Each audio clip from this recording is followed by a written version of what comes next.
Hi y'all, I'm Nina. Welcome back to my kitchen. And tonight what I want to share with you is my all-time favorite mug cake. This one is also a chocolate mug cake, and by no means is it low fat. It is extremely decadent, very chocolatey, so if you are wanting the best of the best, this would be my recommended mug cake. This recipe is from thevegan8.com. I love her website. All her recipes are 8 or less ingredients, and most of them are even gluten-free and allergen-friendly. This recipe is not nut-free, but like I said, it is gluten-free and vegan. So let's get to it. I want to show you this really good favorite mug cake.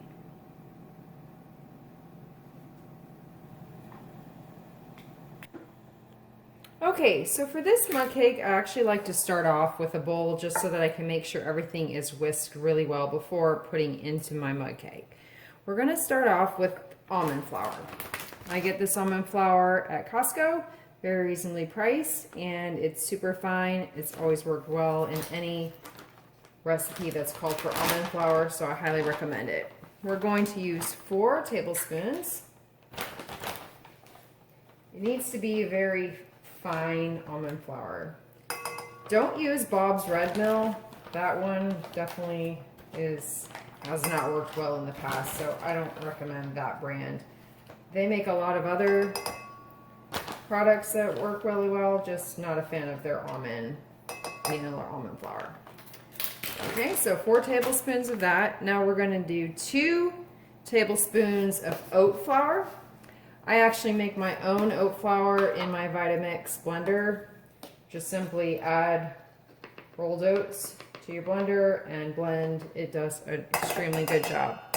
If you don't have a high-speed blender and can't make fine oat flour, you can try and buy it. I know you can order it off Amazon. Then half a tablespoon of tapioca starch. I buy this in large bags off Amazon because it's used in a lot of gluten-free recipes, and I love a lot of gluten-free recipes that I come across, so I use this regularly. If you don't have tapioca flour, don't feel like buying it, then cornstarch would be the next best sub for it. We're going to use half a tablespoon of the tapioca starch.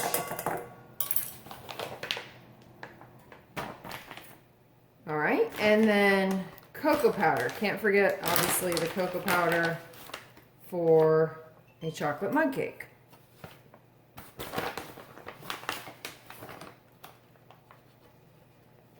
We're going to put 2 tablespoons of the cocoa powder. And also a 1/4 teaspoon of baking powder.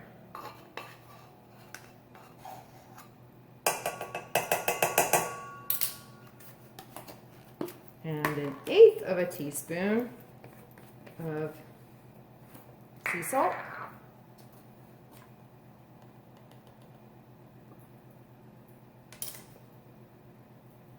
All right. Okay, now that we have all our dry ingredients in the bowl, you just want to use a whisk and whisk everything up.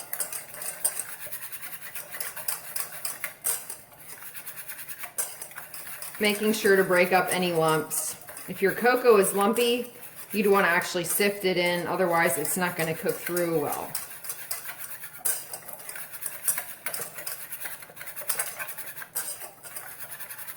All right. Now I'm going to add 1 tablespoon of semi-sweet chocolate chips. These Enjoy Life ones I really like because they're all natural ingredients. Pure chocolate, no dairy is added to them. There are also mini chocolate chips, and I think that works well in a mug cake. Okay, now we're going to add water, 2 tablespoons of water, 2 tablespoons of pure maple syrup. This maple syrup I get at Costco. It is the least expensive organic pure maple syrup that I can find. So I buy it, a lot of it there. I'm going to do 2 tablespoons.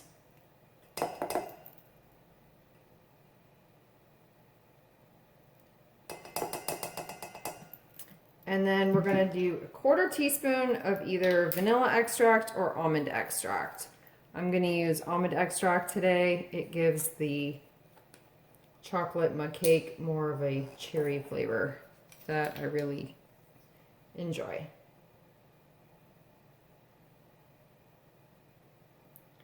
This is a perfect dessert to make after the kids have gone to bed and you just want something. You didn't feel like baking a whole big brownie pan or cupcakes or something, and you just want something for yourself. You deserve it. Make yourself a mug cake. Okay, so we've put that in there. Now we want to go ahead and stir well until the batter is completely smooth. It's not going to be overly sweet, so this allows for the rich chocolate flavor to come through, and also the sweetness from the chocolate chips gives the perfect touch of sweetness. All right, now we're ready to go ahead and pour into our mug.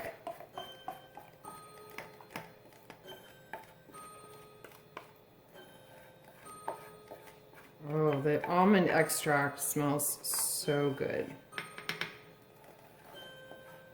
I honestly don't know why recipes always call for vanilla extract, especially in chocolate desserts, because I think almond extract really is so much better.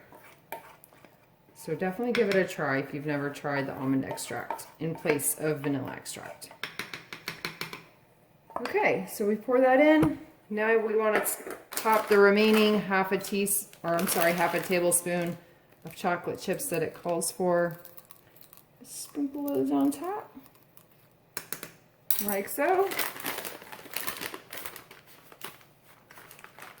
All right, now the recipe calls to put it in the microwave for 1.5 minutes. And again, depending on the wattage of your microwave, it can vary. Mine, I find, cooks just fine in just 1 minute. So maybe start off with 1 minute in your microwave. My microwave is 1200 watts. So I'm going to go ahead and put it in the microwave now for 1 minute.